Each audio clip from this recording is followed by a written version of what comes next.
Motion. Second. Councilmember Stinnett has moved approval of the summary. Councilmember Gordon has seconded that motion. Any discussion? All in favor, please say aye. Opposed, no. The motion carries. There are no budget amendments, but there are some new business items. I have a motion by Councilmember Beard and second by Councilmember Ellinger to approve the new business items. Any discussion? Councilmember Stinnett. Thank you, Mayor. Just a couple items. One on item S. This request is to authorize catering sales agreement in the amount of $5,000 to benefit the senior intern program. I just want to make sure everyone knows this is not coming from the general fund. This is donated dollars. I know we have a no food policy until the end of the budget year. I don't want anyone to think that they're spending money on food while no one else can, so just want to point that out. Thank you, Commissioner Helm, for getting us that information. And also on X, do we know what happened with the school board? Did they agree to the Land Bank Authority? They did sign it. I know their meeting was May 21st, which I don't know what happened at that meeting. I didn't know if anybody knows regarding the land bank. Mr. Tate. Yes, sir. It was approved unanimously. They did approve it unanimously. The state approved their end, and then who else is left to approve besides After us? you all approve it, it goes to the governor. Then it'll and go, okay. it- Then the governor, okay. Yep. Thank you. And then also want to point out, oftentimes we do road projects here in the city, and we often come back with change orders asking for more money. Well, I'll point out on O, which is the Star Street Parkway project. I want to thank Bob Barrett and everyone involved in engineering. This project actually came in under budget. So, I mean, that doesn't happen very often. So I get really excited when we save $20-something thousand. Might not be a lot of money in the grand scheme of things, but it did come in under budget or on budget.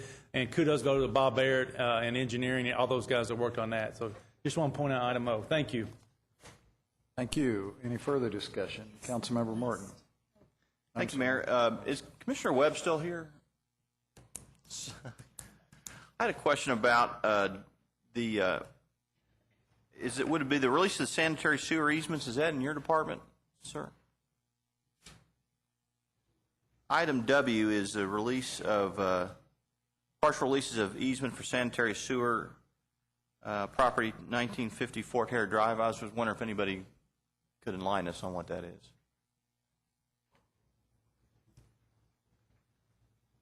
These things go through many departments, actually. As you can see, there's a lot of people that sign off on these type of things.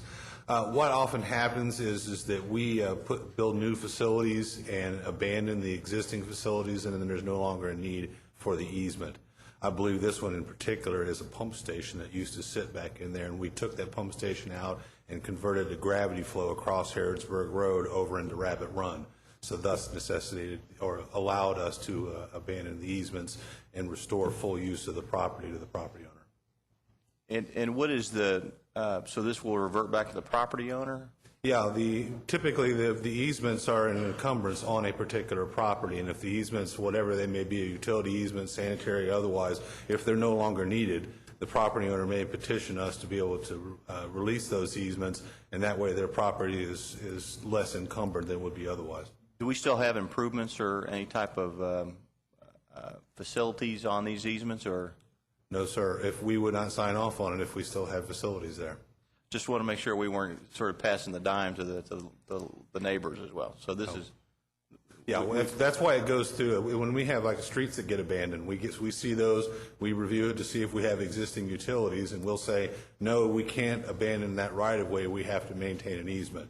Clearly, it's in our best interest to maintain easements if we have facilities there. So there's nothing really specific for these neighbors to maintain on that. It's just empty ground at that time. Right. Thank you. Thank you, Mayor. I had a couple of other, okay. Councilmember Gordon. Thank you, Mayor. Just a follow-on comment to Councilmember Stinnett's comment on item X, which is the interlocal agreement to establish the Land Bank Authority. Council members, this was the issue that was in Planning Committee, and we asked them to bring it straight to the full council. So it will not be viewed in Planning Committee. It's coming straight to everybody here, so that's that same issue. Thank you. Councilmember James. On that same issue, Mayor, if I can have Mr. Tate come forward. I got a couple of questions about the interlocal agreement. How are you? A couple of things. Read through this quite extensively because it's very dear to my heart. and had a couple of ideas for changes, but I wasn't sure at this point, how do we go about making any changes if all three parties have gotten together? What's the process? If we want to revise this, what do we need to do? Dave, you want to come up? There's been conversations between our law department and their law department in terms of what the language should say. I think a lot's going to depend upon what you're saying. Okay. If they were material, they'd have to be reapproved by the other parties. Okay, they probably are. So I'll just run a couple past you, and then you can let me know if this has been a discussion or not. The first one is the recital D, and I know one of the recommendations out of infill and redevelopment, one of the recommendations out of many of the, at least discussion in the small area plans, and Affordable Housing Trust Fund has been, they are so excited about the land bank with the potential for addressing our affordable housing needs. And so where it says to, and facilitate the creation of development of housing, and in parentheses, including affordable housing, I have an interest based on the market study, the housing market study, which says that we have, 200% over our needs when it comes to market rate housing. Can we just have that say development of affordable housing? This is largely modeled after the state statute, and I do not think you would want to limit yourself. In other words, you wouldn't want to restrict yourself from what the state statute allows you to do. So I don't know that it would be prudent to further limit what their duties and powers are. I think you all can express a desire to have them focus on those types of properties and make that a priority. Just so you understand, when this is operational, you all appoint one of the members, the Urban County Governance member that's going to be on this, and the way the state law reads, there cannot be a transfer of the property without the urban, if it's within Fayette County, which all of these would be, without the Fayette County representative signing off on it. So you all would pretty much act through your representative in making it clear what your desires are with respect to how they're actually going to operate. But I wouldn't recommend in a general document like this that you restrict in any way what their duties and powers are. There may be, even though it may not be the focus, there may be some opportunities from time to time that are not directly affordable housing where it would make sense for them also to be involved in the housing market, for instance. Okay. And if you change that, you would then have to go back and change it again. Okay. And so you're talking about some other type of priority list. Do you know of some other type of citation or something that we would give to this authority that would allow for that to happen? Would that just be in rules or bylaws or what? Well, all this does, basically, all you all are approving is the interlocal agreement, which also includes the articles of incorporation and the bylaws.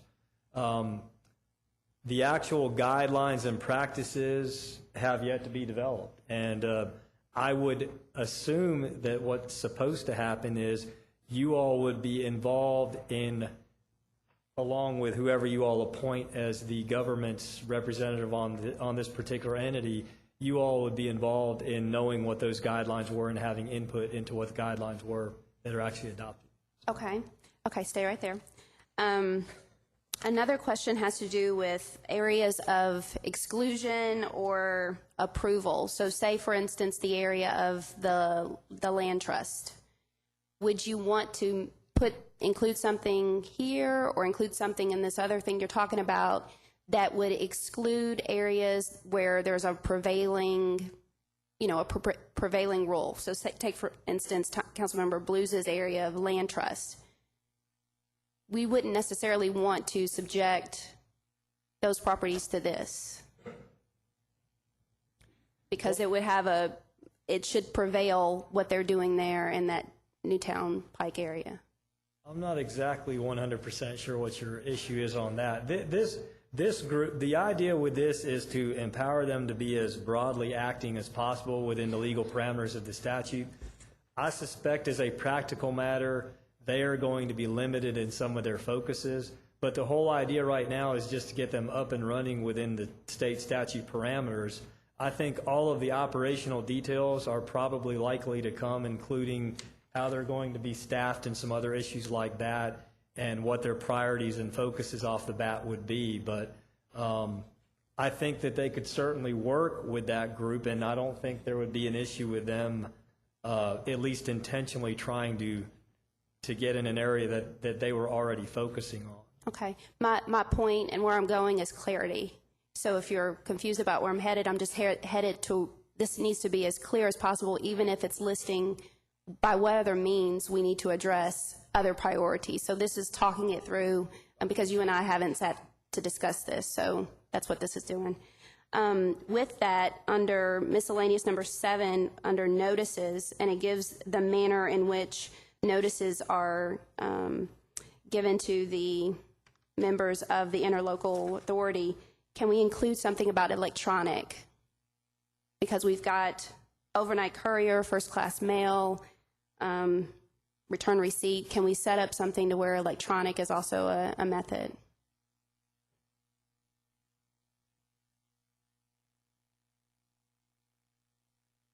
I think this notice provision perhaps is a little different than the one you're potentially envisioning. This is simply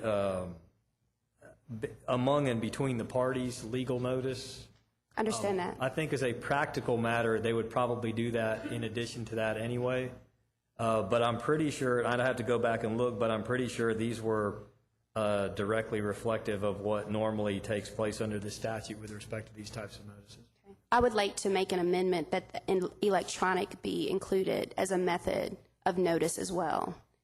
Would that be something that I would do at this point? Yeah, if you wanted to make a change, you would have to do it. Yeah, it would have to be done at this point. Okay, you before all first adopt it. reading. And you all want to include, so your idea would be that in lieu of these other ones, you could do it electronically. Well, it says or for all these other things. But if you, I guess my point is, these are all legally acceptable means of notice. If you added electronically in there, you would not have to necessarily do any of these other ones. Okay, so the or for all of these other things, It means you can choose any of these as the method. okay, so you could do Opposed to- or electronic? Well, I don't know if you can or not, because I've never looked at whether or not you could use electronic service as a method, because this is the first time I've been asked that. Okay, well, we're aiming for high tech. It's one of the 3 H's. And I know that we're supposed to be able to transmit in the highest technology available as legislators. So can you check on that? Sure. Thank you. Also would like to know if members can have proxies. So since we're a board of 3, it would be a board of 3 to make a quorum. The answer is normally no to that, and that's by operation of state law. Okay, so there aren't any state... Unless normally, the way the proxy normally works is unless the statute allows you to have a proxy, you're not allowed to have one. That's Okay, normally what works. So the statute does not allow the proxy? Statute does not specify that you can use a proxy. So my preliminary opinion would be you'd have an issue if you tried to use a proxy instead of using one of the members. Okay. Do you have the statute with you? The KRS 65, no. Okay. So because it doesn't state it, does that mean you cannot use it? I believe, consistent with our prior interpretations of proxy issue, if you are not specifically statutorily empowered to use one, you're not supposed to use one. Okay. And who would be the staff member? It says, is that something to be determined later? I'm not aware of who the staff member would be, so Harold, that's do you? possibly. Paula King has talked about it, doing the staffing out of her office with others, helping as well, but the staff would come out of Paula's office, community development. Okay. Thank you. That's all I have. Thank you, Mayor.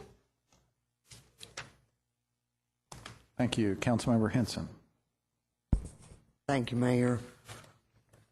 Mayor, I wanted to voice my vote for item V, no, on Lextrans budget, and I just wanted to explain this, that I don't oppose the budget in its entirety, but I do oppose the portion of the budget that has to deal with paratransit or wheels, and I think that this is due to potential hardship that it could cause for individuals with disabilities and senior citizens.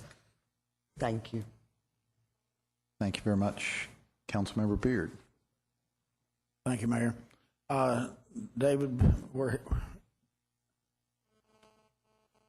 I was hoping to catch you before you got all the way back there. On the question that Councilmember James was discussing concerning electronic Yes. mail, I'm not sure electronic mail could suffice instead of a certified mail where you need a return receipt with somebody's signature on it.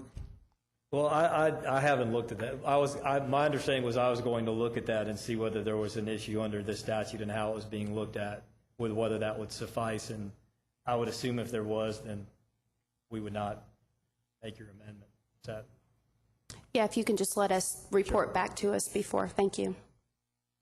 But But you're correct. I mean, normally if think it's that's- a legal notice, it requires some sort of evidence of receipt. Right. And unfortunately, the statutes have not generally caught up with where technology is. I mean, you do have electronic receipts and stuff that would let you know in some instances whether someone had opened an email or not, but you don't know who was at the other end Right. that actually did it. Yeah, that's the problem. Okay, I just thought I'd mention that. Thank you. Thank you. I had Councilmember Lawless on the screen a moment ago, but that has evaporated for some reason or another. Are you still interested in speaking? Councilmember Lawless. I want to also on item V concur with Councilmember Henson, and another item in that is I don't oppose their budget, but there was about 27,000, give or take, that they used to use as a very large match. It's 10% of the total for a wheels paratransit bus, and they took that out of their budget to do that, and I would like some information on that. There's a grant that pays 90%, 10% local match. I don't believe anyone is here from Flextrans to provide that information this afternoon. If you would like, we could invite them to come at the next council meeting to address that, or at the next work session. Do you have a preference? Whatever works the best and fastest and Okay. with the least amount of time. That's a reasonable enough approach to take. We'll, Mr. Green, if you'd follow up with Mr. Burke or others at Lextran and ask them to come preferably next week to work session. Councilmember McCord. Thank you, Mayor. I just want to concur with Councilmember Henson and Councilmember Lawless as to why I'll be voting no for the same thing. I, again, appreciate what Lextran is doing, but have grave concern for folks with special needs and for older folks, and so I'd be voting no on item V. Does any other council member wish to speak to the new business items? Councilmember Martin. I concur on the same issue with regard to item V. Me too. Several others are. All right. Councilmember Gordon. Well, I have a question then.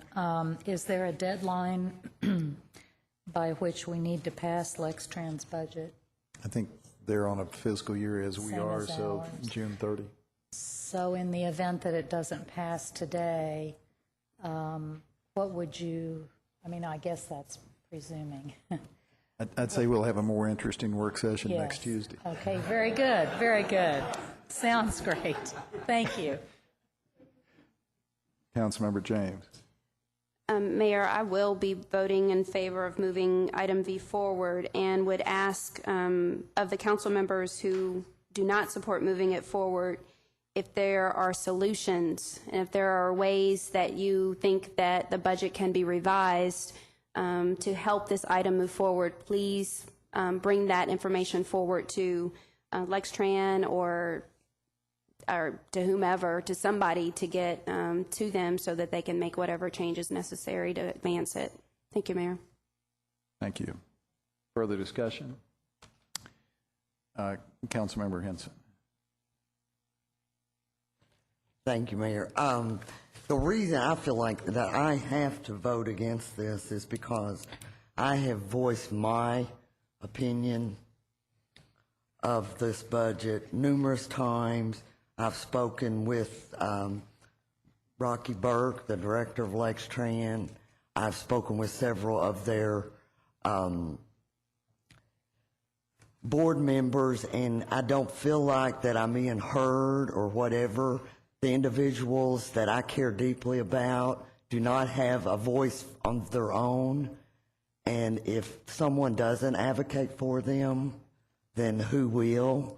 So I'm going to stand by it, vote no, and if they're willing to listen to concerns, compromise in some way, then I would be willing to change my vote. But thank you. Thank you. Councilmember Lawless. Yes, I became aware of the $27,000 in our outside agency oversight, and I just found out this afternoon how that had gotten shifted from Lextran to a request from the Red Cross to the LFUCG. So I apologize, but I just found that out.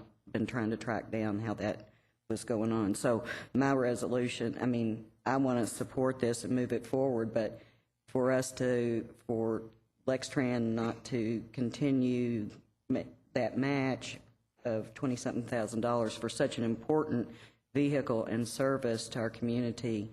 So, I don't know what the resolution is to that, but I want to support it. Thank you. Further discussion?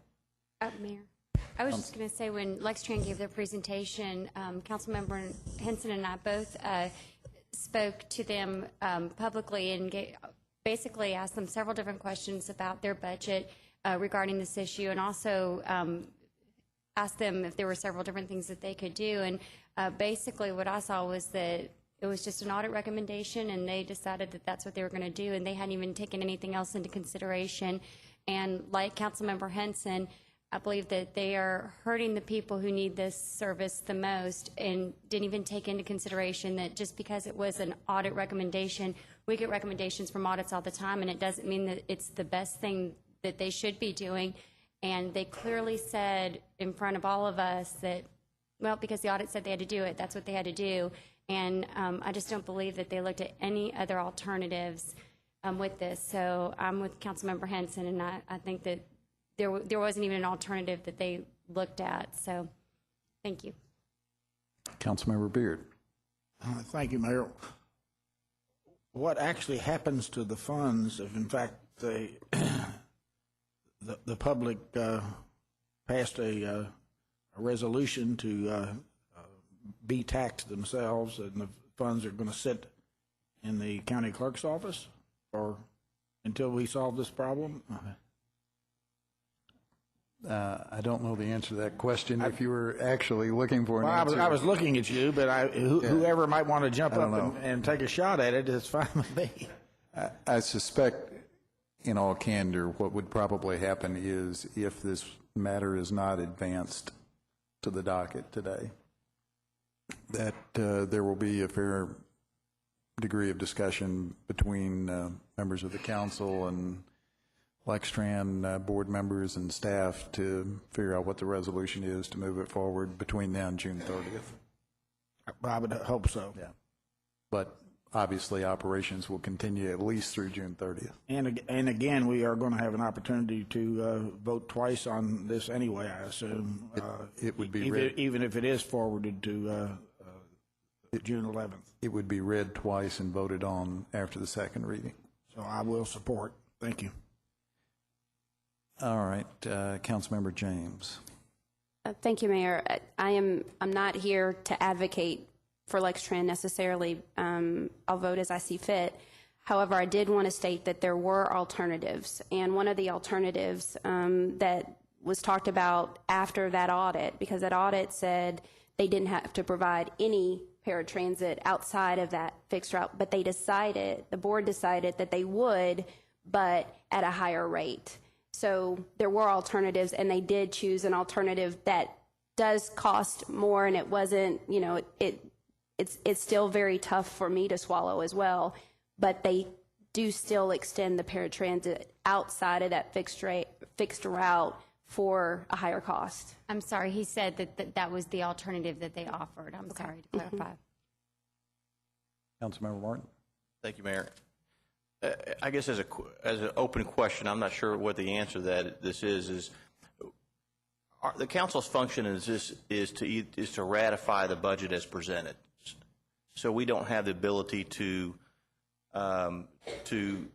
suggest a change at this time. We just, it's our charge is to accept or not accept it, and then they come back. Is that accurate? I'll defer to Commissioner Askew on that. I want to take a look at the statute before I respond definitively, but you are required to approve it. So if there's some changes that you would like to see made, then there needs to be some discussion with Lextran about that and see if there's something that you all would be agreeable to. So we couldn't today, vote to amend their budget. We simply can approve or disapprove. No, I think you're going to have to go back and ask them to have some discussion with them. That was my guess, but I thought it was worth sort of. Yeah, I think that's correct. I think what the mayor said, they're good till June 30, but you are going to have to approve some budget before June 30 for them, is my recollection. Well, I just think that this is the council member Henson has brought up a very important thing for our handicapped and disadvantaged citizens, and considering the increase in the Lextran budget over the last 4 or 5 years, I don't think this is a very large amount of money to be throwing their way. Thank you, Mayor. Thank you. Councilmember Myers. Thank you, Mayor. Councilmember Martin brings up a great point, and to that I'd add to it that the history is that before we passed a referendum as a city that allowed them to get a direct tax, they had to come before this body and ask for money to do certain things, and that was really the only oversight that we had. Now we don't have any oversight except for the passage of this budget, and so I'm going to vote against the budget so that we can use this as sort of a stick and a carrot to get them to change. And just like you said, they've got the money to do this. They need to do this. And so this is really the only effective way we have to make them change, because once we pass their budget, there is no oversight. Does any other member wish to speak? All right. Given the nature of the debate, I think it would probably make sense for us to vote on item V separately. So if there's no objection, by unanimous consent, we'll divide the issue. Let's first vote on all items of new business other than item V. Those in favor of approving item V, all items other than item V, please indicate by saying aye. Opposed, no. Those business items are unanimously approved. Now, those council members in favor of approving item V and adding it to the docket, please indicate by voting aye electronically. Those opposed, vote nay electronically. And Madam Clerk, if you would adjust the electronic voting. Thank you.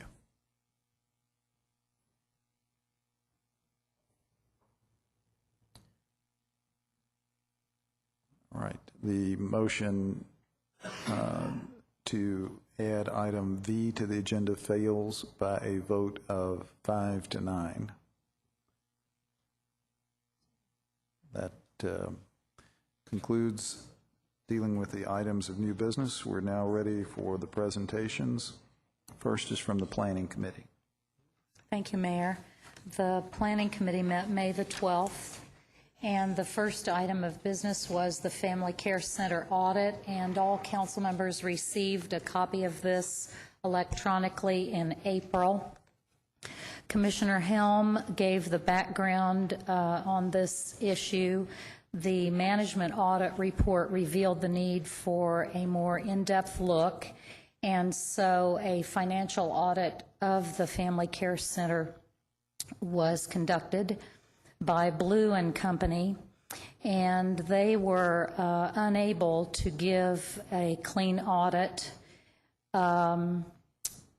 The conclusion was that the revenue cycle process was in substandard order and was not producing optimum results. One of the questions that was asked was about electronic billing in the clinic, and that has now been contracted out to a billing company. And council members, you will remember that the council approved asking the commissioner to move forward on discussions with the University of Kentucky to manage the Family Care Center clinic. And they are in discussions at this time and are hopeful that they can come to a mutual agreement so that the University of Kentucky can take over managing this clinic July the 1st. One interesting point which council members will want to know is that attempts have been made to recoup some of the money lost in billings. And to this date of this committee meeting, $170,000 had been lost in billings and was recovered. So they're still working on that issue. And the motion coming out of this is that Councilmember Blues moved to adopt the audit report and move this to the full council for approval. So moved. Have a motion by Councilmember Gordon and a second by Councilmember Beard to adopt the audit report from Blue and Company. Any discussion? All in favor, please say aye. Opposed, no. Motion carries. The second item was a report out from Chris King in Planning on the Newtown Pike Design Ordinance. This is an ordinance which will address the design of the Newtown Pike extension, and public meetings have been held about this, and according to Mr. King, there are no areas of concern, and so this motion coming before the council today is to refer the Newtown Pike Design Ordinance to the full council for approval and review and approval. So moved. I have a motion by Councilmember Gordon and a second by Councilmember Blues to refer the Newtown Pike Design Ordinance to the council for consideration and approval. Any discussion? All in favor, please say aye. Aye. Opposed, no. Motion carries. The third item, Andrew Grunwald from Engineering gave the Newtown Pike status report, which is an ongoing report that we hear regularly. The fourth item was the Liberty Road widening status, which was given by Bob Baird of Engineering. And then as far as further motions to come before the council, a motion by Councilmember McCord to remove the electrical inspector fee from the list of items referred is coming today, because the council's already dealt with it and we want to take it out of committee. That's the motion. All right. Any discussion? All in favor, please say aye. Aye. Opposed, no. Motion carries. The other item which council has already dealt with and planning committee would like to remove is a motion to remove the Heisel Park property master plan from planning committee. So moved. Thank you. I guess I need a little clarification about that. Remove it from the planning committee and do what with it? It's already been dealt with by the council, so since the council put it into committee, we'd like the council to take it off of our issues in committee. I understand. Any discussion? All in favor, please say aye. Aye. Opposed, no. Motion carries. And then, Mayor, last month, Councilmember Blues reported out on the previous planning committee meeting, and council members, you might recall there was a need to revise the motion on the Blue Horse, and so the motion, the language was not brought forward as was stated in the committee, so I'm bringing it forward today as a motion by Councilmember Lawless to adopt the Blue Horse brand as the visual logo, and to join the Convention and Visitors Bureau in using this as the visual logo for the wayfinding signage. So moved.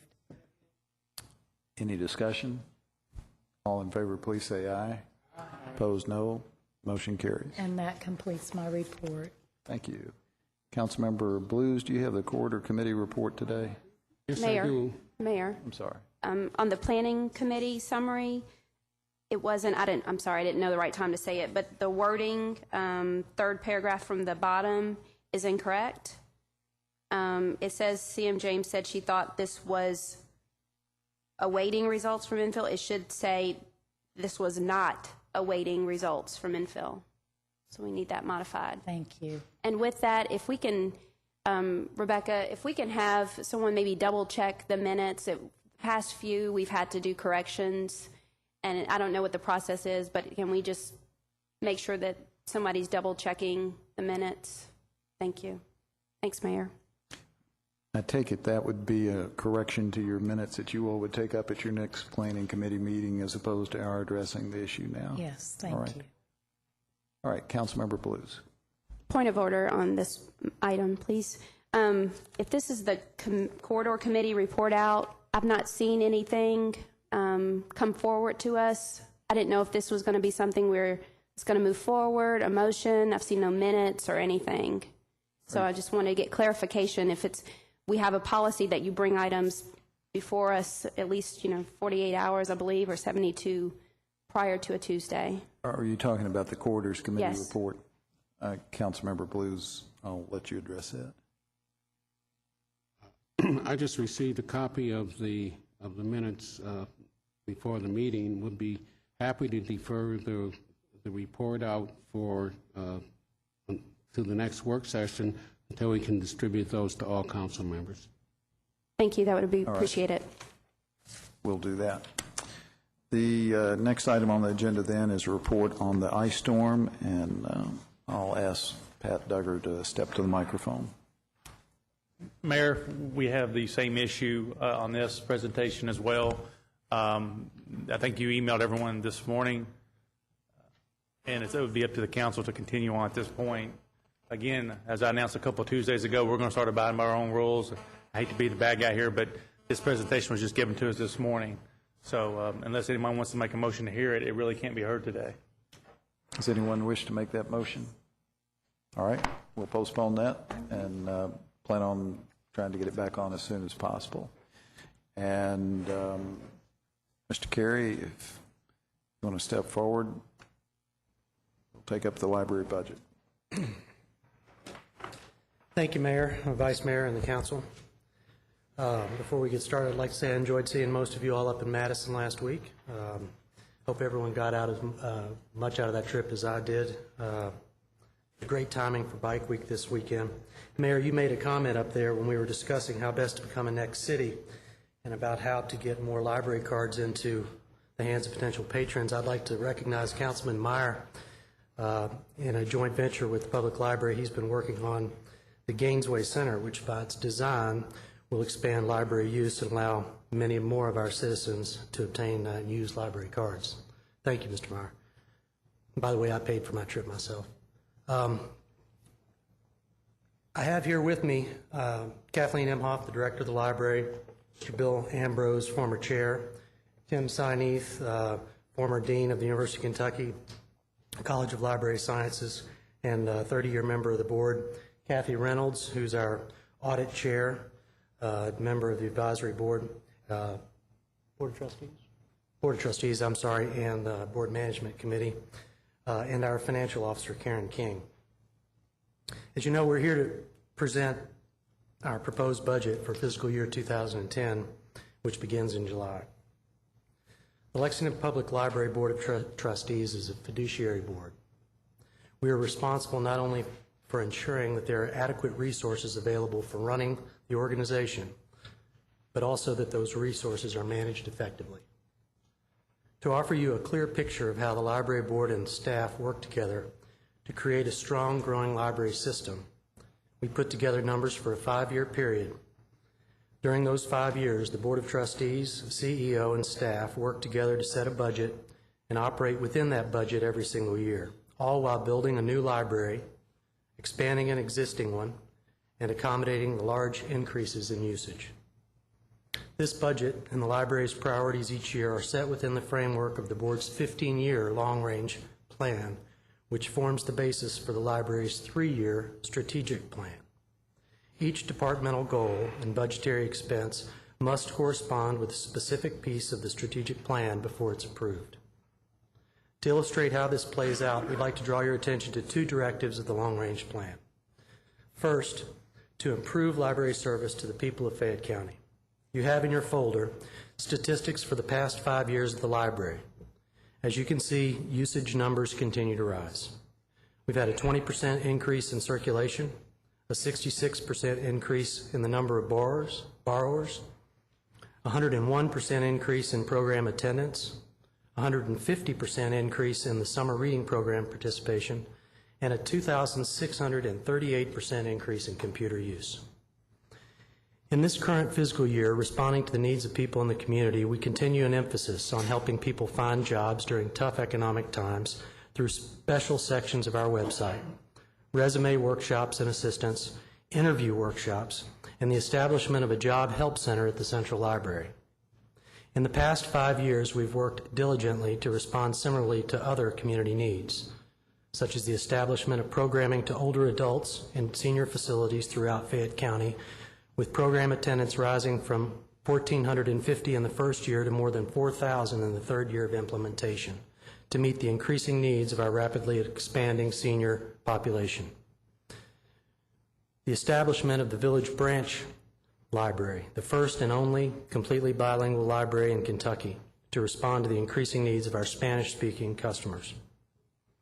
Second priority I'd like to address is to make the libraries more convenient to use.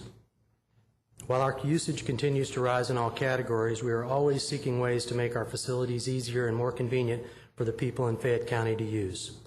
Toward that end, our plans for fiscal year 2010 include the following improvements: the creation of an entrance from the garage directly into the Central Library, the renovation of the Eagle Creek branch and the implementation of self-check there, and the continuation of self-check implementation at the Central Library and Beaumont branch. The implementation of self-checkout, which is a major piece of our long-range plan, enables us to increase direct service and assistance to our customers without increasing our salary budget by redirecting staff time to proactive customer service rather than repetitive manual tasks such as scanning each book checked out by our patrons. In this current fiscal year, we've implemented self-check at 3 library locations. We have also significantly increased our physical size. The new Northside branch nearly tripled the size of the previous branch, from 10,000 square feet to 28,874 square feet. The Village branch expansion more than doubled the size of that location, from 7,000 square feet to 17,455. To accomplish our fiscal year 2010 goals and continue the growth we've seen these past 5 years, the Library Board has approved a fiscally sound and conservative budget. You have in front of you both the summary and the detail of this budget. The figures are budgeted at an increase in property tax collected at 2.5%. Historically, over the past several years, that increase has been 4.5%. You'll note that 10.5% of this budget is for materials. To continue to carry out our fiduciary responsibilities to the best of our ability, we are always seeking ways to improve our procedures.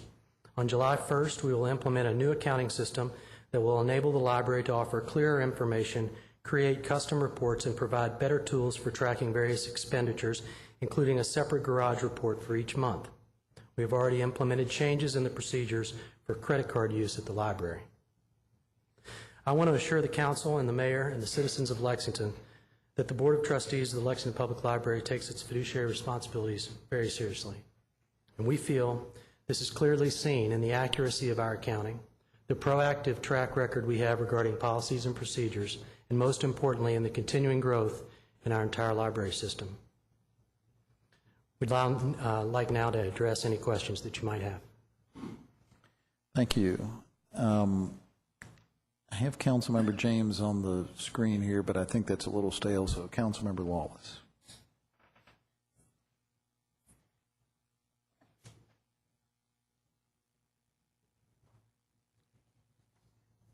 I'm sorry, I have quite a few questions. Councilmember Stinnett, do you want to go ahead of me? Can we do that? Go right ahead. Councilmember Stinnett. Thank you, Mayor. Thank you for coming today. We appreciate the information that you provided to us. Do you have what the, in terms of operating expenses, what they were in '03 versus what they are today? I know I see on here a couple good increases on different programming, but what are your expenses increases from '03? Can we get that information if you don't have it with you today? Yes, you said 03? Yeah, well, just from whatever point, 04, 05, forward, just the last several years, and we can see the difference in personnel costs and things like that under the expense category. If we can get that information, that'd be great. Yes, Thank you. absolutely. Thank you, sir. Can I expound on that for a Yes, moment? sure. One of the things that I didn't touch in here, but I did last time I was down last month, that I think is critical for this council to understand.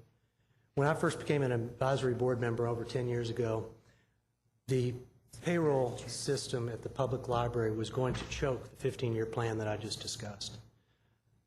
Employees at the public library at that time were given raises automatically every year with very little review and no top-out. That averaged almost 7.5% a year. One of the first things that we did when Ms. Imhoff came on board was implement a program that the board had worked on that established a merit pay system that has several components to it, but it is based on the fact that you're paid and you get a bonus if your performance is superior. There is a cost of living component that's approved annually by the board, and I think Tim Sineath, who designed the plan, could expound more if you had any questions, but I think that's a significant accomplishment over the past 10 years.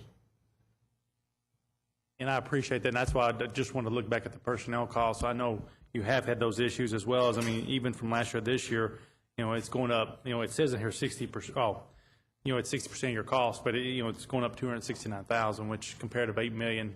Part of that reason is because we've had older employees who have frankly had their retirement and benefits accrued under the older system. They're retiring. There is some attrition. So. Okay, very good. Thank you. Councilmember Wallace. Thank you.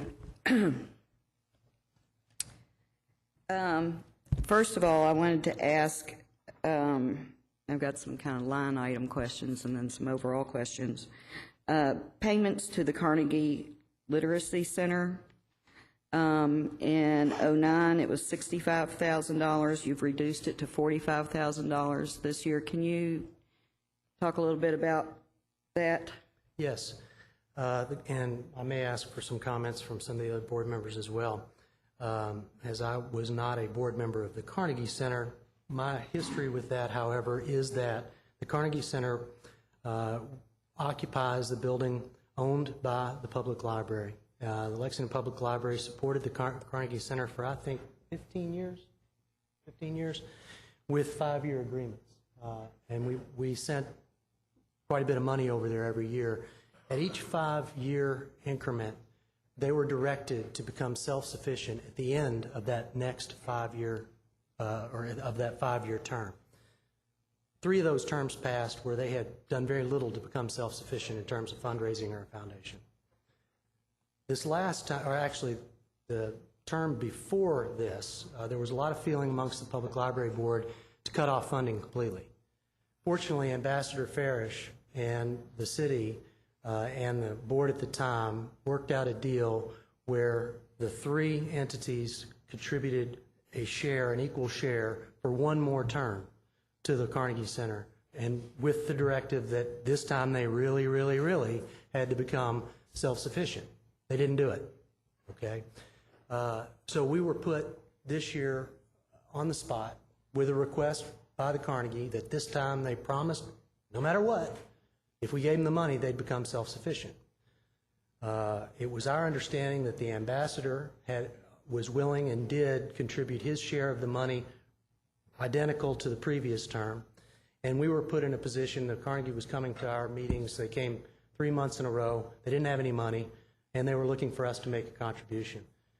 We had to make the decision, and we did, to agree to a new term of diminishing contributions, and at the end of this term, they're really, really, really, really going to be self-sufficient. I'm sorry. Kimra, or Commissioner Cole, sorry about that. Does the library board own the building the Carnegie Center is? The Carnegie Center, or does the Lexington Fayette Urban County government own that building? The building was donated to the library by the Carnegie Foundation years ago. It's leased to the city for $1, and the city is responsible for the maintenance and upkeep. Okay. But the land belongs to Fayette County, Lexington, Fayette Lexington County. Public Library. Okay. Does it belong to the public library? When it was originally donated, it was to be used for literacy purposes. Correct. I'm not sure that that requirement is still there, but that was the reason that originally it was leased back to the city, and then the Carnegie was allowed to occupy it. Okay, thank you. When I look at your budget, and on the first page, fund balance, it's at the end of a period. At the end of FY09, you are assuming a $3,154,970 fund balance, which has increased a couple $100,000 since the beginning of FY09,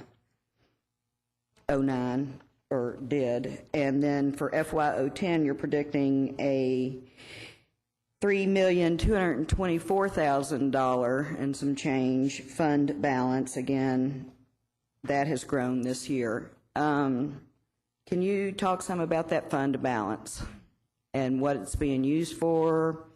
Just, the increase, the reason it's gone up? And why you carry over $3 million fund balance. Well, I'll address the second question first, and then I'll ask one of the staff members to expound. As I mentioned in my presentation, we operate from a 15-year plan, and then within that, a 3-year strategic plan. We, and previous boards to this one, had made the decision to keep any surplus funds in cash, invested in state, money market insured funds. We use those funds to build our capital expansion, and we have needs right now that are not being met in the Hamburg corridor specifically. Fortunately, we've been victims of our own success at Village Branch as well, and even at Northside, which is our newest branch. So we do have ongoing capital needs, and this is the primary source for those. But the increase, what's the number one reason why that increased to the overage? The interest.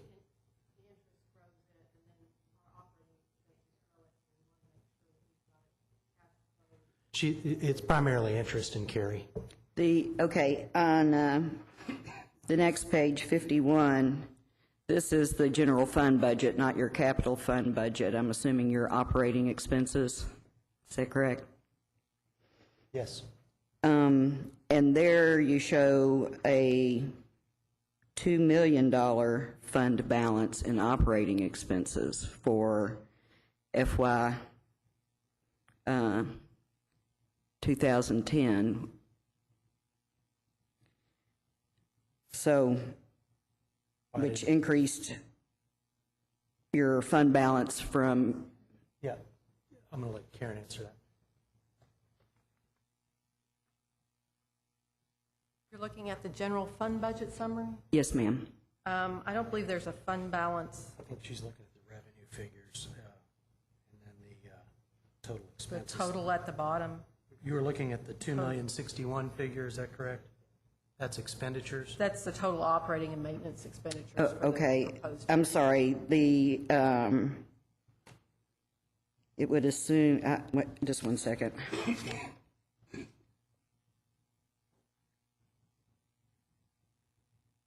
So what is your fund balance for FY09 and 2010 in operating? Because it looks to me like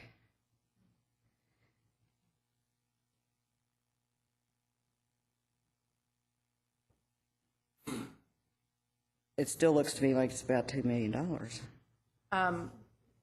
The general fund budget doesn't necessarily detail the fund balance. It does show that in 2010 that we'll end up with $176,000 growth in the fund balance, and then it summarizes into the overall fund on the front, which gets you to the $3.2 million fund balance that we have. So if you look at page 52, the last line item there is, I think, what you're addressing, the increase of $176,000. Correct.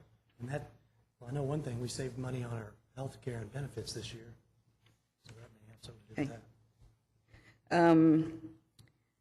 Also looking at staff education, which is under personnel, which kind of an odd place for it to be, but 53,000, and then we have travel of 51,000. Can you explain what those items are for, and what is the policy on that? Is there a budget for each individual person, or? There is a budget by department, is that correct? And there are 84 people in that department, and librarians are required to renew their certifications through continuing education every 3 years, 5 years.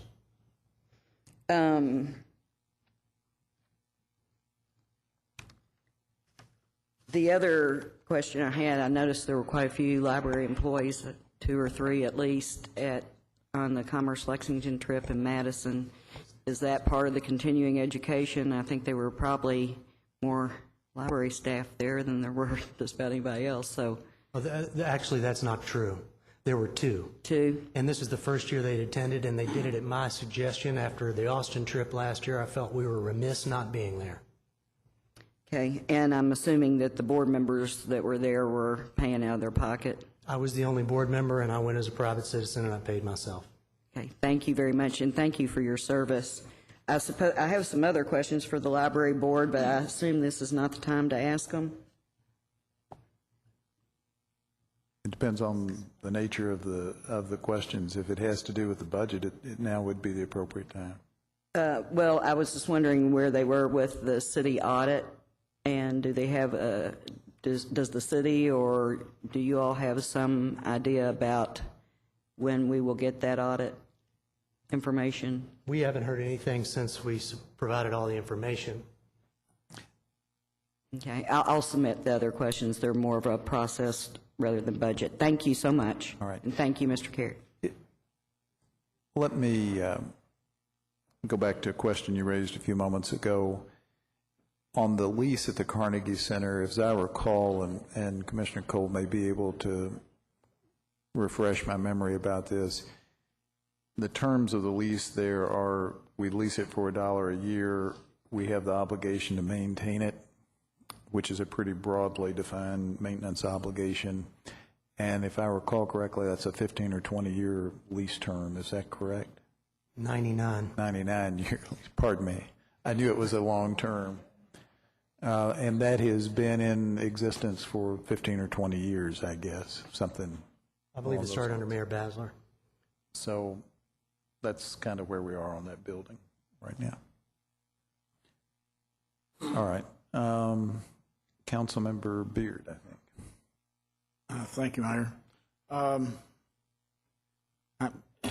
fairly fuzzy on this, so somebody could correct me, but I thought that if the building went away, the land reverts to Transylvania College. Is that correct? Bill Ambrose is shaking his head no. But, I think that was if it were not used for literary purposes. Mr. Ambrose, if you'd step up to the microphone where we can hear you and folks on GTV3 can see you. About 15, 20 years ago in a friendly lawsuit, all those issues got resolved. And I think it was between Transylvania and the library, and the issues have been resolved. So the land is now the library's.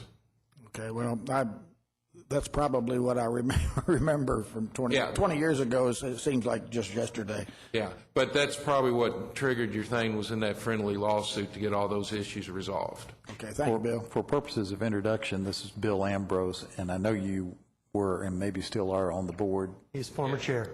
Okay, former board chair. Current board member. Thank you. The question I did want to ask, what part of the Carnegie Center's mission is differing from the library's mission? I think Kathleen could probably best address that, and I'll ask her to step up. But I'd also like to say that has been an ongoing issue between the Carnegie Center and the library, not to have duplicative programming. In fact, that's part of the agreement that we have with them now.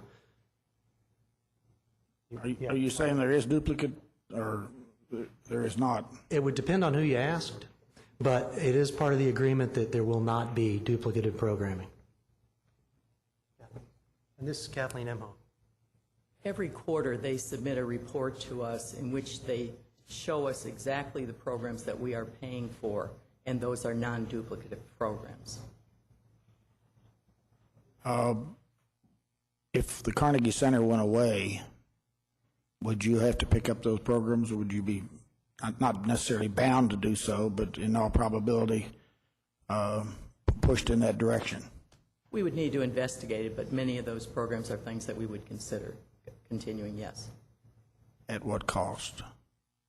We pay them $65,000 this year, and it's $45,000. No, I understand, but if you took them over yourself, would you have to add staff and? Yes, we couldn't just do it without staff, yes. Okay, I think I've maybe made my point. Thank you. Councilmember Myers. Thank you, Mayor. I'd like to have Rama come down, if he could come down for a second. And I want to thank Mr. Carey for talking about that partnership that we have about the new building in Gainesway, because we are elated that you guys are wanting to partner with us on that. What I was going to do is start out by having Rama kind of go through where we're at on that and what we were looking for from the library system in that partnership, and then I can talk a little bit about what that gets us. Well, I think we have a computer lab there. From the earlier discussions we had with the library, I think, Councilmember Myers, you were looking for extending the service where you could use the library card there, and the maintenance of the lab would basically operate very similar to the computer labs they have in the library. So what we asked for originally was someone to staff that computer lab, right? And then also access to their software, which would be a fantastic partnership, because what that does then is increase, if it were Lexstran, we'd say ridership. If it's this, we'd say library attendance or access, because in order for someone to use the computer lab, they would have to have a library card to log in, just like you do it in a library. And so one of the things we were wanting to do was get that software package from you guys to install on the 21 computers, and then have that person from the library staff the lab so that we can have it open and accessible to people in the community. We all know this has been a community, or part of the community, that's been sort of underserved, and I'm not pointing out the library and saying the library is underserving them, but it's just been an area the community has been disinvested or divested of, and this new building creates an awesome opportunity to, one, create a situation where in order for citizens to access the computer lab, they must also access the library system. And so that's going to get parents reading with their kids. It's going to get literacy programs going on there more vibrantly. It's going to provide longer access for the computer lab to be open for citizens to actually access it. And so I guess now that you guys have agreed to do that, I'm wondering when we can solidify that and how we roll that out. That's Immediately. I mean, that's very doable. Now that I've just said that for her. Okay. Let me tell you a little bit about what we are doing there. We do have library staff that go and teach classes there, particularly to senior adults. We also have offered to senior adults who graduate from that program reused computers from the library, and that has been a very successful program. I believe what we still need to get sorted out is the fact that you would actually like us to staff it for you. And that's something that, we've had continuing conversations about, and we'd like to continue those conversations, but we haven't been able to work that out at this time. Well, let me ask you, what do we need to work that out, since we're all here today? Well, we ordinarily do not staff things that are a separate agency. So. Right, but is that a matter of policy? Is that a matter of law? Is that, because we talked about in our meeting that this would be a great satellite, because you've got Tates Creek Library over on Tates Creek, and you've talked about how full the library or the computer lab is during the schools when the college students are there, and that this would be a great overflow for that as well. We talked about the problem of security in that building. I don't believe that a single individual could be there by themselves. We would have to also provide security. There's the difficulty of having open access for the children. We talked about that. So, I mean, I'm sure if we get together, another meeting, we can sort something out. But Whether or not our board wants to decide to actually put library staff there, I can't speak for them. Okay. I'll pass that question on to your board chair. And just for a point of clarification, we do have a security guard in the building. Whenever the building's open, we do have a security guard staff in the building. And it would stay that way while you were there. Councilman Meyer, we'll get it worked out. Part of what you're touching on is something that the board feels very strongly about. And if all of you all have not been yet to the Northside branch, our newest branch, I'd encourage you to do so.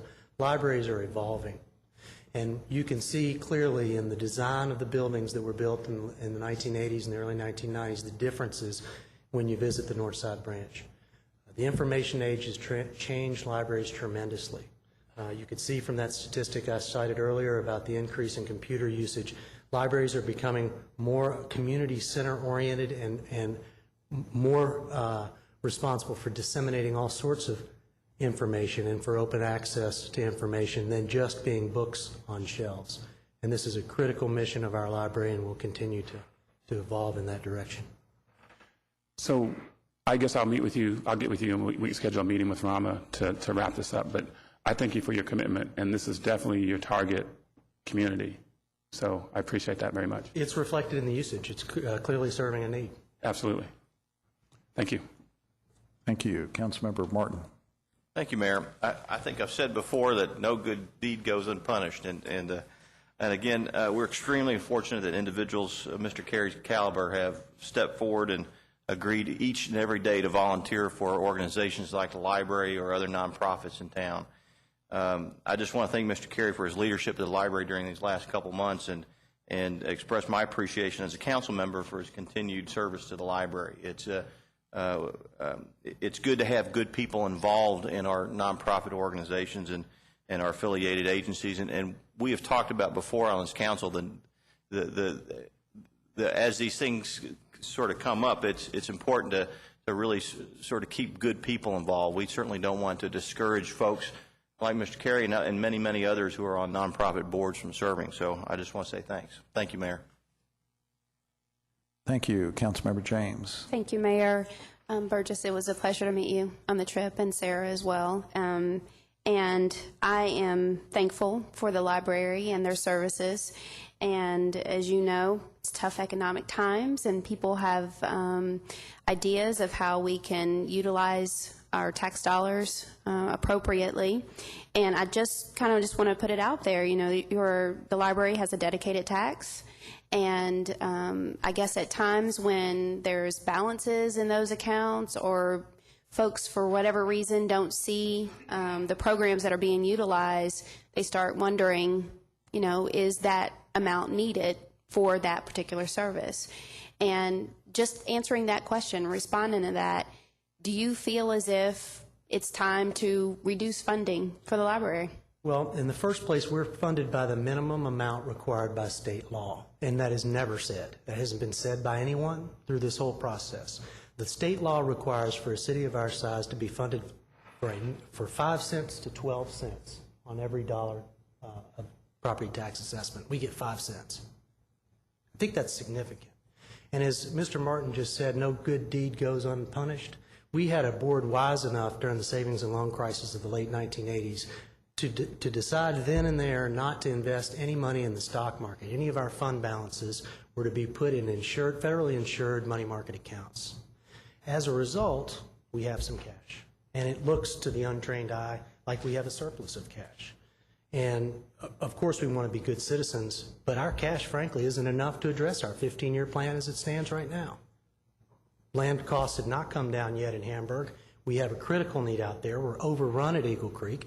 We're successful at Northside, and we have no branch from one end of that rapidly growing area of our city to the other. So, you know, certainly we would like to help in any way we can and be responsible citizens, but our task has been to be the best fiduciary managers for the Lexington Public Library, and I think previous boards, far before I was involved, had done an excellent job of that. Okay, one thing I will suggest to you, and I will do this of all the dedicated funding, is make sure that we're all apprised of what your future plans are, whether it's a 5-year, 10-year, 15, 20-year plan. you've got to make sure that we all know what that is, so that we all have our eye on the prize, and that we're all part of the, walking towards that step with you, and take some suggestions if given the opportunity, so that way you have, the support. You've got representatives around this horseshoe of the entire city of Lexington. And if we hear that there's planning coming up for ideas for the library for the next 15, 20, or you're looking for locations for new sites, or you're looking for new programming or something like that, come and utilize us and make us part of that. And then maybe that would do away, or maybe add to, I don't know, some of the support or input that you would get from constituents of Lexington. Do you all have any plans out at Hamburg?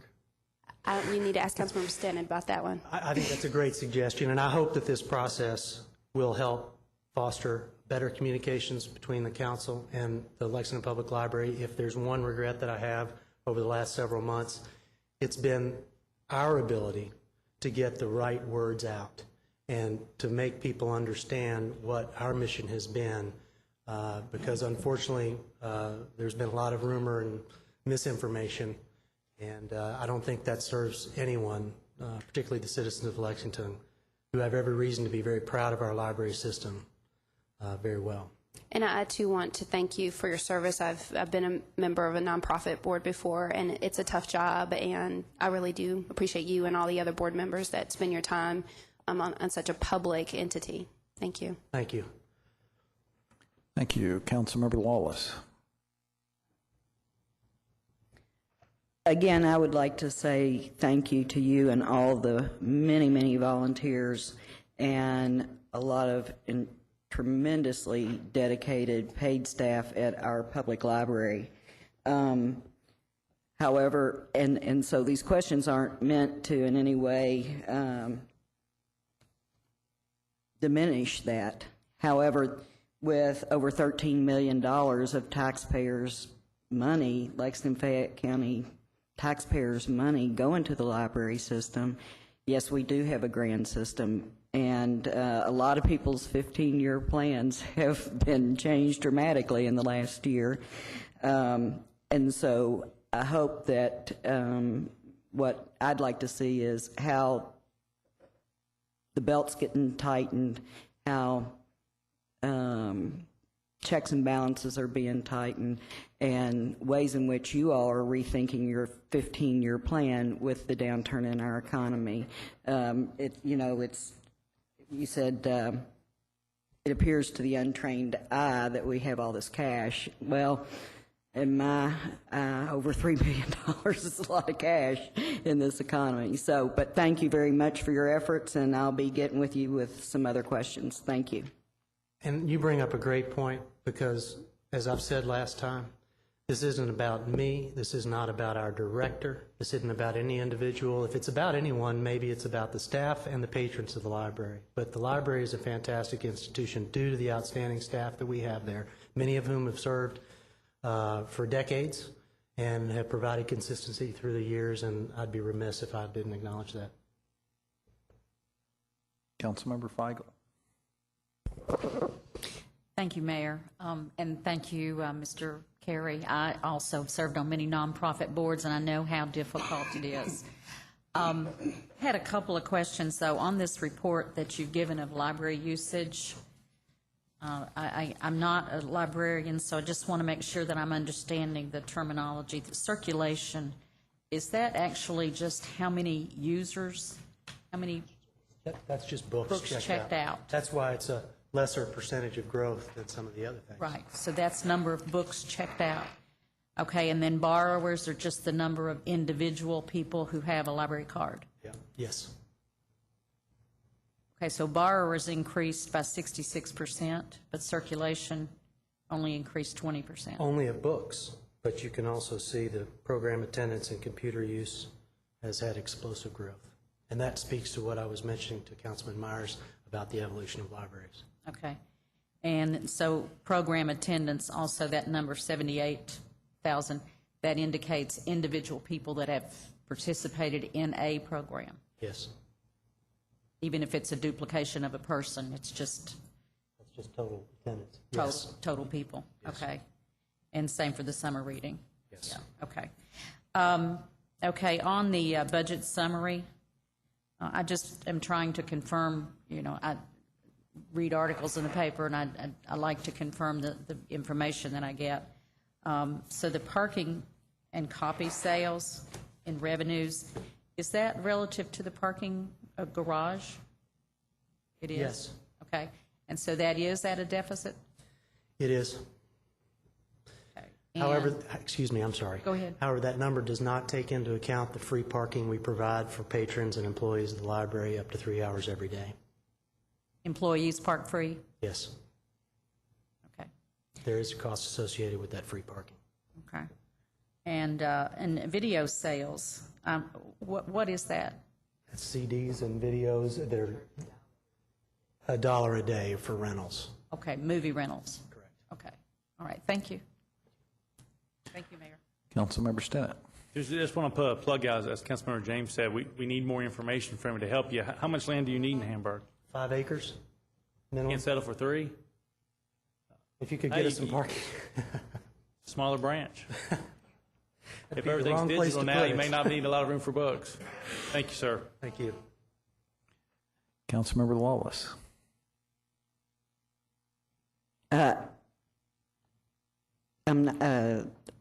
I think I didn't get erased after I spoke. Usually Okay. people erase me after I speak, but in this case, Well, I people slipped by. are coming and going on my No one way. at the library races you have to speak. Councilmember Myers. Thank you, Mayor. I do have one quick question. Actually, just got a text and asked me to ask this question. With the growing increase in the Hispanic population, Latino population in Lexington, can you speak just a little bit about what you're doing to meet that need? Well, we just opened our one of our newest branches and doubled the size of that branch, the Village branch. We just took over the other half almost of that shopping center. You want to speak to some programming issues? And then, before you go, one of you two, if you could answer the question, now that Operation Read is not active, were there any federal grant dollars that they were getting that you might be able to write grants to receive? Kathleen answer. Okay, thank you. To speak first to the Hispanic Initiative, we have tried at Village Branch to really emphasize service to people that live in that neighborhood, and there are many Spanish-speaking people that live in that neighborhood, as there are people from Somalia, from Russia, and some of the Eastern European countries, and we're also trying to address that. We also are trying not only at our Village Branch, but at all the branches to have bilingual staff, because people are living any place in our community that might not have English as their first language. We are teaching computer classes. We are in Spanish, and we're doing that at multiple locations. We're doing that at Northside. We're doing that at Village Branch. And so we are trying various initiatives. We do other programs, such as Prime Time, which is a family program that we translate into Spanish and English. So we've been trying to do a lot of things at all of our branches. So that takes. Then with Operation Read, their services were transferred to the BCTC, and any money that they would be eligible has gone there. So we haven't found that there were funds that they were receiving that we would be eligible for. Okay, thank you. That's the last person I show on the list right now, but I'm not totally confident the list is functioning correctly this afternoon. Does anybody else wish to raise questions? All right. Thank you, Mr. Berg. Mr. Carey, appreciate your being here today and bringing the folks with you. Thank you all for your time. I think we're ready now for the council reports. Councilmember Gordon. Thank you, Mayor. I had two items. The first is a motion, and this has to do with a special event permit that the local taxi cab companies could use to promote the World Equestrian Games. And so today I simply want to move to put into Services Committee discussion of allowing a special event permit for local taxi cab companies for a limited period of time to advertise a special event. So moved. I have a motion by Councilmember Gordon, second by Councilmember Lawless. Any discussion? All in favor, please vote aye. Aye. Opposed, no. Motion carries. And then finally, I just wanted to elevate the passing of a wonderful neighborhood advocate, Joanne Bell, who many of us knew. And Joanne and I first became acquainted when she served as a neighborhood representative on the committee to make a recommendation for the dog park master plan, which was done back in 99-2000. And Joanne was a real beacon of light for neighborhoods and neighborhood issues, as well as many, many other things. And I just wanted to note her passing and how much she meant to our community in a number of ways. Thank you. Councilmember Stinnett. Thank you, Mayor. Move approval of the NDF. I have a motion by Councilmember Stinnett and a second by Councilmember McCord to approve the NDF. Any discussion? All in favor, please say aye. Opposed, no. Motion carries. A couple other things. One, I want to recognize that it being Public Works Week, I want to thank all our folks in Public Works, whether it be in solid waste or traffic engineering or building inspection on down to planning. Thank everyone for all their work, and hopefully, council members, you'll get a chance to participate in some of the activities. I know Sheriff Feigl had some opportunities today, and many of you have some other ones. So, again, just want to thank all of our individuals in our Public Works departments. Also, since Public Works seems to be on a lot of our minds, and our last councilman, we did a lot of talking about stormwater. I was kind of disappointed this morning not to see many more of my council colleagues at the Water Management Oversight Committee meeting, since we've all taken a new interest in stormwater. We meet monthly, and we have since 2001. So, again, I would extend the invitation to all my colleagues for the Water Quality Management meeting to come. That's where we're going to be paying close attention to our sanitary sewers and stormwater fees that we now have here in Fayette County. So, again, every month, usually it's the third Tuesday of every month, I would invite everyone to please come, and we'll also be working on the incentive program over the next several months, and you'll be seeing a lot of other things coming. So just want to put that plug in. And last but not least, speaking of stormwater, we'll be having a design for the public to preview on June 2nd at 6:30 at Spencerian College. It's the Wickland Anniston Drive Stormwater Project that many folks have been waiting decades for. We'll have the preview of the design and the plan for those folks that live along Wickland and Anniston Drive. Thank you, Mayor.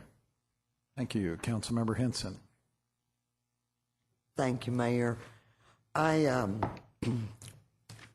wanted to report Cardinal Valley is having participating in the Great American Cleanup on this Saturday, the 30th, beginning at 10 a.m. They're going to meet at Oxford Circle and Purcell's Road.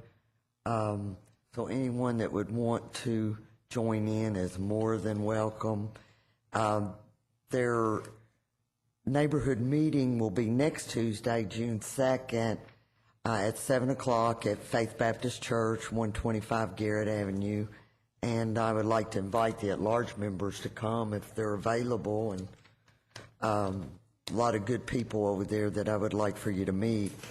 And also, I wanted to introduce the Lexington Urban Gleaning Network. John Walker, who's a good friend of mine and president of the Hamilton Park Neighborhood Association, is here. And I hope he won't mind, but I've passed around some literature, and I really wouldn't do the program justice by explaining it, so I wanted John to come up, just take a minute or two to talk about the program, and then the information we've passed out has got contact numbers, I believe, if anyone's interested. Thank you. Yeah, what you should have is a letter to each council member with some inserts. You should have something like a green trifold with my son on the front. You should have an urban gleaning guide, which is a 4-page guide, a postcard, which looks something like this, and then a planter row for the Hungry PDF printout. And the idea behind this is really to do two things. One is to feed the needy. I mean, there's a great need with the economic downturn for the God's Pantry Food Bank and other emergency food banks. And this idea of gleaning is an old biblical one, and it has an advantage also that it builds communities. It gets, hopefully, neighbors out, speaking to neighbors. And in fact, I met one of Hagee's neighbors by this very process of walking around, asking if they got fruit trees that I could pick. And that food went to places like the Women's Hope Center, Catholic Action Center, and so on. So what I would like to ask you, if you could, is to pass this information on to either certainly the presidents of your neighborhood associations, any other churches, groups, schools that you have in your district. I have copies of all these inserts in a PDF form that I can send electronically. So just send, ask me for this information, and I'll send it to you. And I found today, Kristen Ingwell Good sent me there's something called ampleharvest.org, which is a grassroots movement trying to get backyard gardeners to feed America. So there's a lot of things going on in this area, and we need to get something a little more organized than simply me deciding to take my extra half a bag of tomatoes to the Women's Hope Center or something like that. So anybody have any questions? Thank you very much for being with us. Okay, thank you. Councilmember. Anything further, Councilmember Henson? Great, thank you. Councilmember Feigl.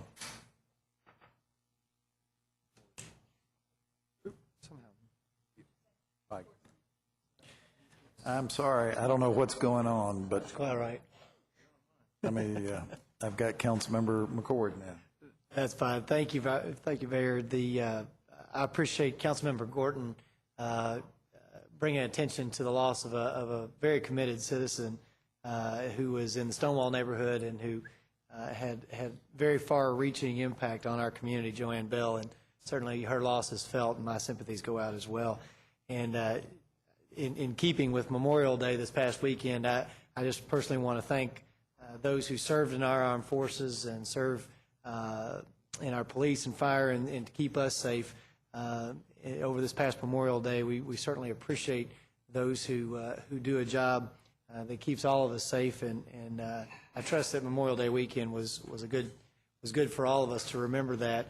And my thanks also, Mayor, I want to give special thanks over the activities of this weekend. While there were many, I really appreciate Bike Lexington and the job that was done by all of LFUCG staff on that, but specifically Kenzie Gleason and Keith Lovin and Cindy Dietz, who have, I say sometimes, sowing seed in a parking lot where for years they've been talking about this and doing things to improve and elevate bikes and what we're trying to do in Lexington, and for years having very small results, but all of a sudden starting to see that there's a lot of people out there that want to see more biking opportunities, more opportunities for community like that were done at Bike Lexington. And to have almost 1,000 people come out in the middle of a rainstorm and bike through town probably speaks to the desire to see this more often. And so I certainly appreciate those folks, but also for the police who had a fun time with trying to corral 10 miles worth of folks going at different speeds in the middle of the rain. I certainly appreciate those guys and gals that did a great job for us yesterday. And again, last week, 260 leaders went to Madison, Wisconsin, saw one of the most bike-friendly cities in America. And over, you kept hearing about how wonderful Madison was, and especially in regards to that. But I'm here to tell you that for a place that has below zero weather for a large part of the year, terrible signage on their biking paths where you can't hardly find your way around.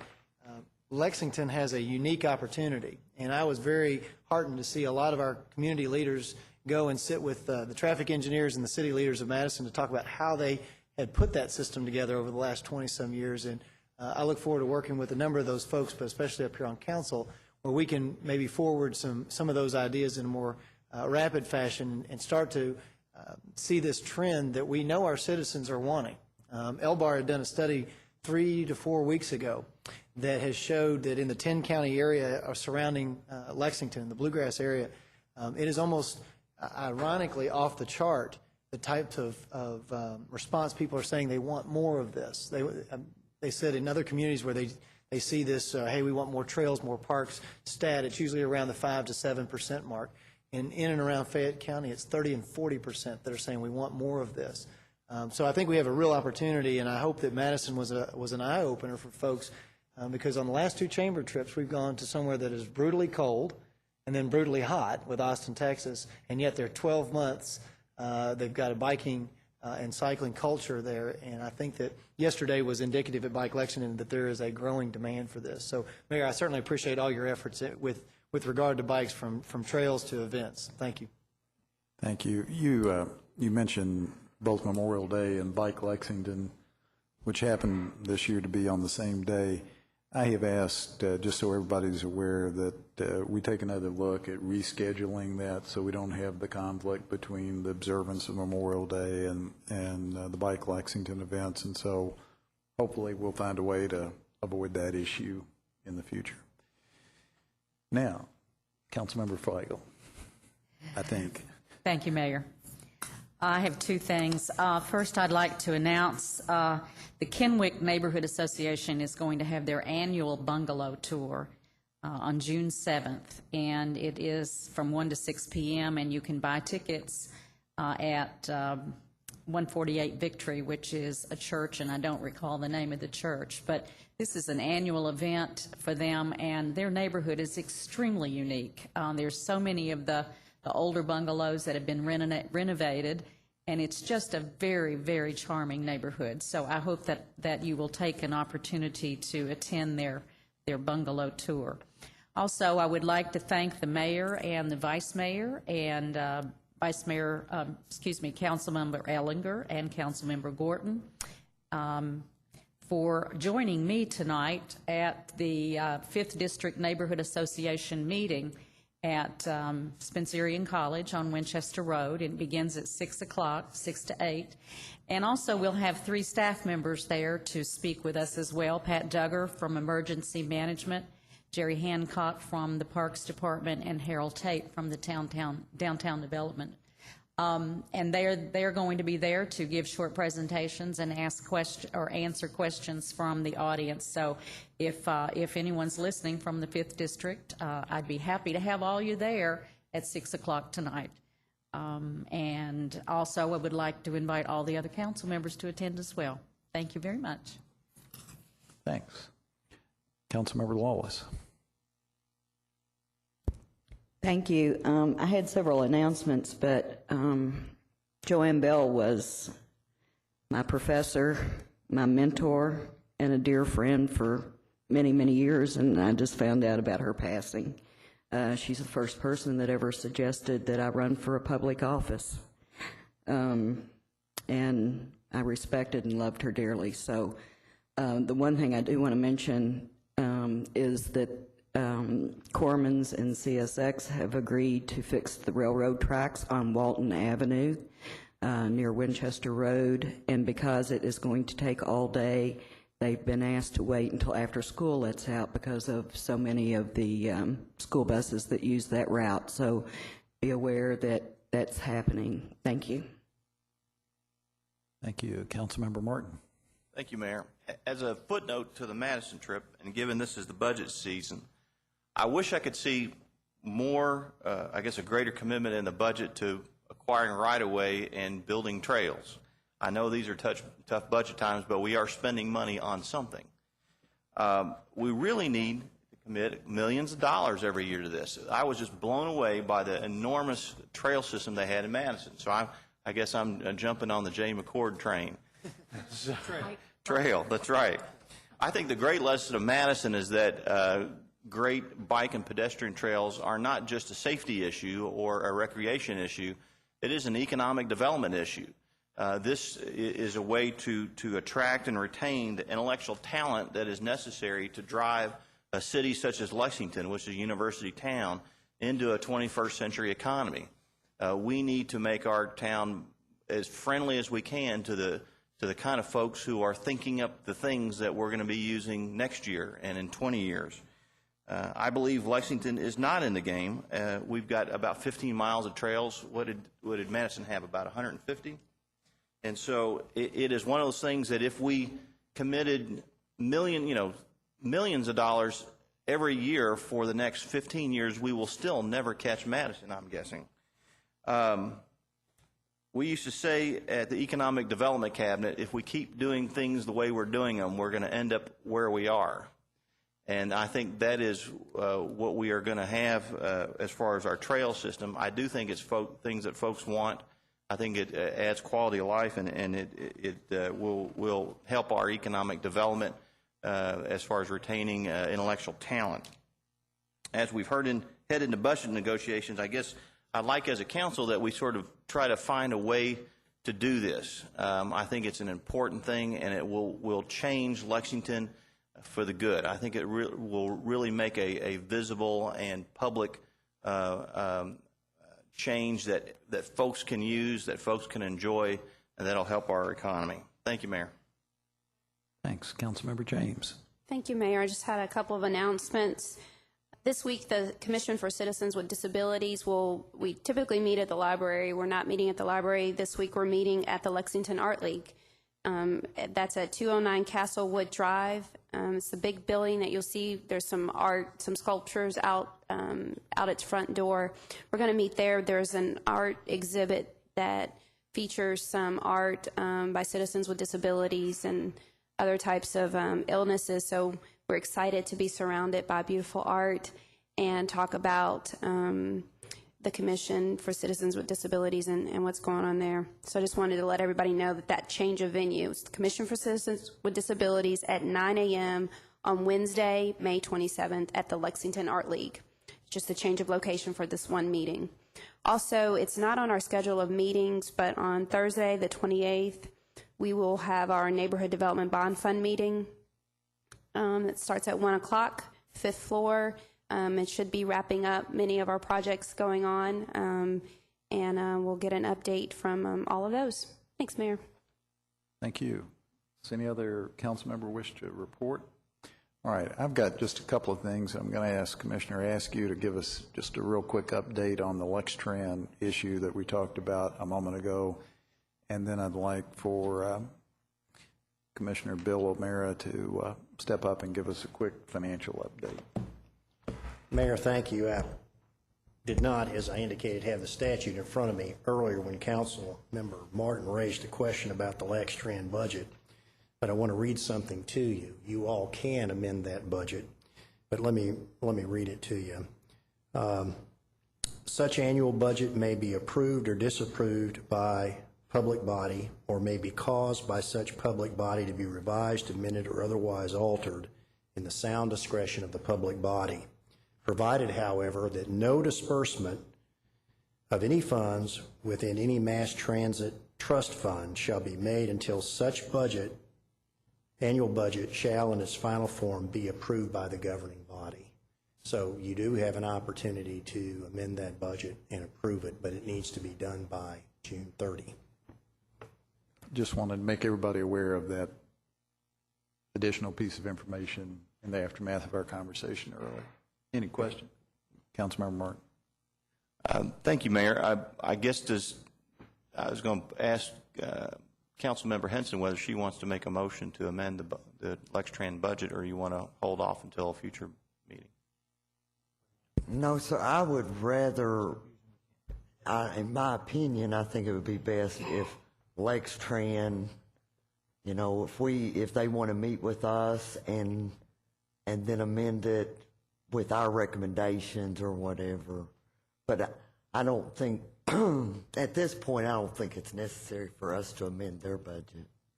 Mayor, we are going to run into a time crunch, so whatever proposals we want to make to LexTran, we need to be going ahead and doing that. So I don't know whether we want to have a committee meet with some folks from LexTran or how that needs to be done. Councilmember Gordon. Well, my question is simply, someone I trust today has already told them we've not approved their budget for moving forward, right? Has someone already done that? I don't know about that. So they will ask why, and they will get the message.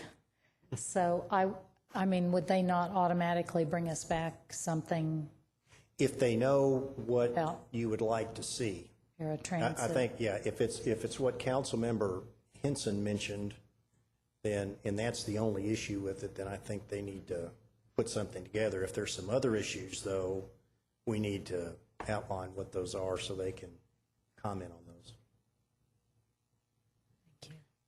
those. Councilmember Beard. Do we need a committee appointed or something? We're not going to negotiate 15 people, negotiate with them, so we need to develop a smaller group, and I would probably suggest Councilmember Henson being one of them, but I would be glad to serve, and maybe somebody else. Would anyone else care to serve with Councilmember Beard and Henson? All right. That being the case, why don't the two of you convey to Mr. Burke and others with Lexstran your sense of the council, and hopefully when they come next week, they'll be in a position to put a definitive proposal on our table, which would then get us back on track from a time standpoint. And hopefully we'll have a tiebreaker from somebody in case we don't agree. All right.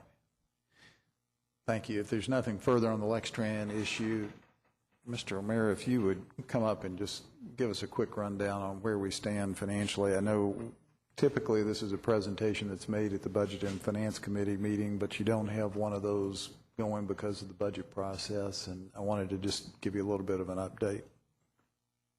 Thank you, Mayor. We have the new format of April report, and so I wanted to pass that out to you all, but just to give you an overview or comments. We touched a little bit on it when we talked about the revenue portion of our budget, but April results are in and they're closed. Year-to-date revenues are flat with the same period of last year. That's not necessarily good news. The month of April is actually $3.4 million less this year than the same month of last year, and that is $1 million less in the withholdings category and a little over $1 million less in the net profit category, another $250,000 in the insurance category. So the message is that the economic uncertainty has finally, the winds have finally started to blow in Lexington, and we now need to see if it is low pay or slow pay. We're looking at the major revenue categories by week, and the first week of May showed that the collections were higher than the first 7 days of May, but then by the 14th of May, they were flat again, which reinforces my observation that people are still paying us, but they're paying us at a later time than they did in the past. So if something is due to be postmarked on the 30th, they're making sure it's postmarked on the 30th, not received in our office and worked by the 30th. However, you have to work all that mail to find out if you truly have lower receipts than the same time last year. I'm hoping that the slow pay is more of a description on the withholding category. I do feel that we are definitely seeing a reduction in collections and net profit. We expected that, and that's partly reflected in the 2010 budget. So that's the sad news.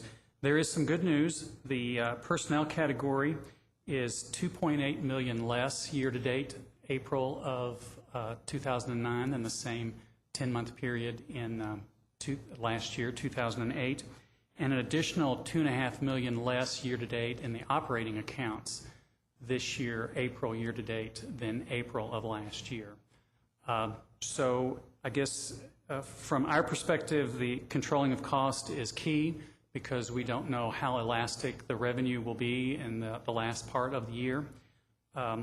So this was discussed at the Commissioners' meeting this morning, and we sent out an email asking, well, first we configured our accounting system for all purchase orders to go through the Commissioner for approval from starting tomorrow till the end of the year, trying to make sure that we are very wise in our expenditures throughout the year, and we're asking that the expenditures be limited to emergency expenditures or costs required for the day-to-day operations of the safety of citizens, employees of our facilities. We have to have gasoline, we have to feed children on the summer break, but we don't have to necessarily buy all the office supplies or various other discretionary expenses, and so we're wanting to be judicious for the rest of the 5-6 weeks left to control those costs. We want to have a fund balance at the end of the year, and we want it to be as healthy as possible.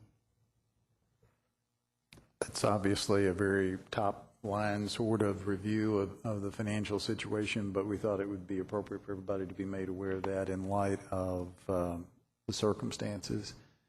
And if anybody's got questions for Mr. O'Meara, Vice Mayor Gray. Bill, can you give us those numbers for payroll and for net profits as a percentage of the total? As a percentage, well, actually, last year, this year, and then what's the decline as a percentage of the total receipts to date? In the withholding category, year-to-date of this year, we've collected $119,956,000. That compares to $120,101,000 year-to-date last year. So we're 0.12% less year-to-date in withholdings than the same period. And in April, it was how much? In April itself, we collected $6,974,000 compared to April of 2008 of $7,978,000. So for the month of April, we collected $1,004,000 less than the same period of last year. So April was about 20%, not quite 20% less than last year. Right. And Vice Mayor, this schedule that I'm reading from was part of that handout from the presentation? Okay. So year-to-date, we're 119 versus 120 million last year. Mm-hmm. And in April alone, in withholdings, in payroll, it was $1 million. So the million Yes, sir. that we're off, in some sense, is all in April. But it's actually occurred in March and April.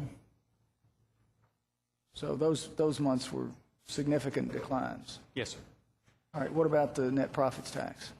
Net profit, year-to-date for the 10 months, we're at $27,054,000, and that compares with last year-to-date for the same period of $26,793,000. And so we're 0.97% year-to-date ahead of schedule. But I would remind you that we were trending $2 million ahead of last year at the end of December. So the 6-month ending December of 2008 versus the 6-month ending December of 2007, we had a $2 million favorable variance. That's now eroded to $260,000. And again, numbers for April. April, we collected $10,890,000, and that compares to last year for the month of April of $11,945,000. So we collected $1,055,000 less this April versus the same period last year. So April alone, just in terms of, in absolute dollars, April is a very big month for the year, right? Yes, sir. 10 million out of 27 million? Yes, sir. In April alone. There are more people that are calendar filers than any other. Thank you. Anything further? Oh, Councilmember Gordon did want to know when that particular schedule was distributed, at what meeting? It was at the Cal meeting where the council, I made a presentation on the 2010 revenue budget. And it was part of the handout. It was the time when we had all of the, I was challenged with not having copies because I tried to make them color and we couldn't get the color copier, and you all stood here and we waited and waited. So I spoke from the handouts instead of having them to show.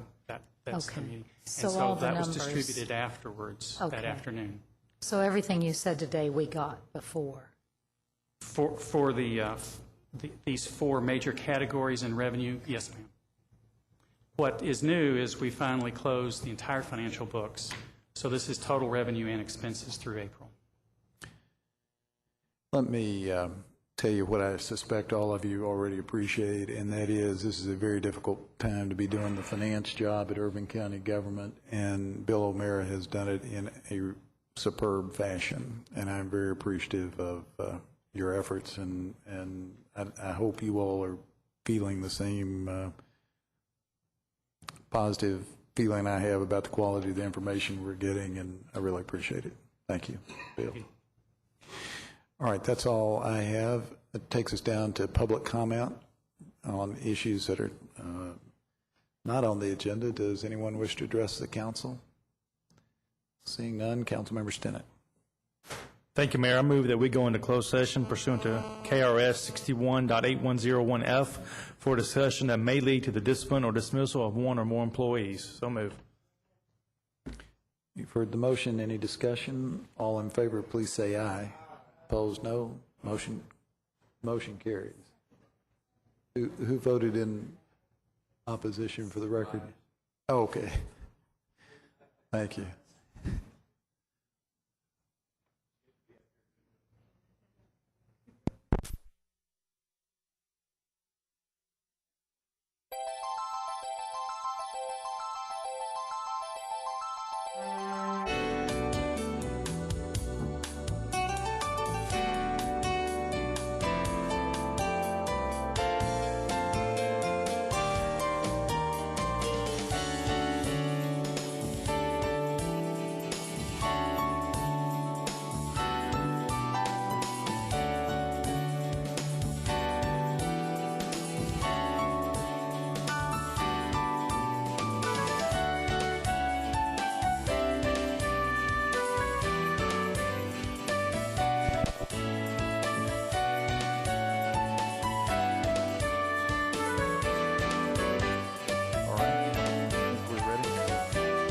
I move to place on the docket for Thursday, June 11, 2009 council meeting, a resolution adopting the arbitration opinion and award with regard to the disciplinary matter relating to firefighter Christopher Need. So moved.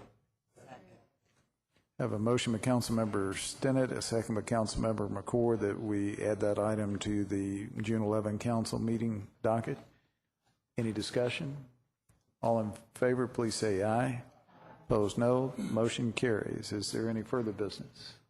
Do I hear a motion? We adjourn. Councilmember Gorton has moved. We adjourn. Councilmember Myers has seconded the motion. All in favor, please say aye. Opposed, no. Motion carries. Thank you.